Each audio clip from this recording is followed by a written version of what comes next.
Biografi Kiai Haji Abdul Muin. Kiai Haji Abdul Muin lahir pada tahun 1901 di Sumuralas Gajah, Kecamatan Burno, Kabupaten Bojonegoro.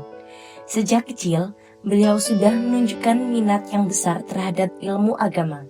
Pendidikan awalnya dimulai dari asuhan ayah beliau, yakni Kiai Haji Soleh, dan kemudian melanjutkan pendidikannya di Pondok Pesantren Hidayatus Sibian di Sawu dalam asuhan Kiai Haji Said.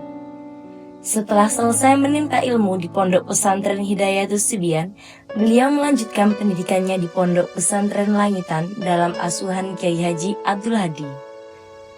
Kiai Haji Abdul Muin adalah seorang kiai yang berperan penting dalam penyebaran dan perjuangan agama Islam di daerah Sidodowo.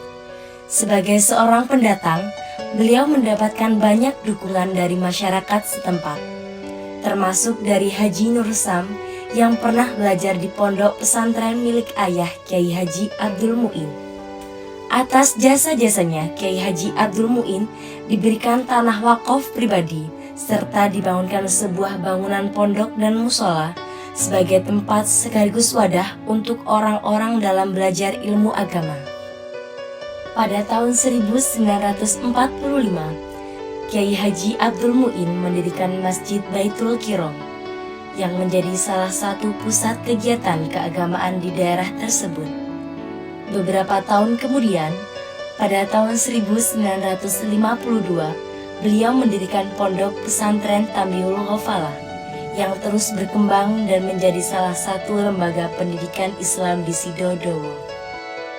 Selain berdakwah dan mengajar, Kiai Haji Abdul Muin juga membawa organisasi Nahdlatul Ulama di Kecamatan Modo dan menjadi syuriah pertama Nahdlatul Ulama di sana. Peran beliau sangat besar dalam membangun dan mengembangkan NU di wilayah tersebut, serta dalam memperkuat ajaran dan nilai-nilai Islam di tengah masyarakat.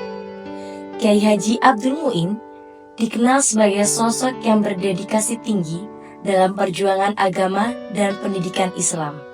Keberadaannya di Sidodowo memberikan dampak yang signifikan dalam perkembangan agama dan komunitas muslim di daerah tersebut.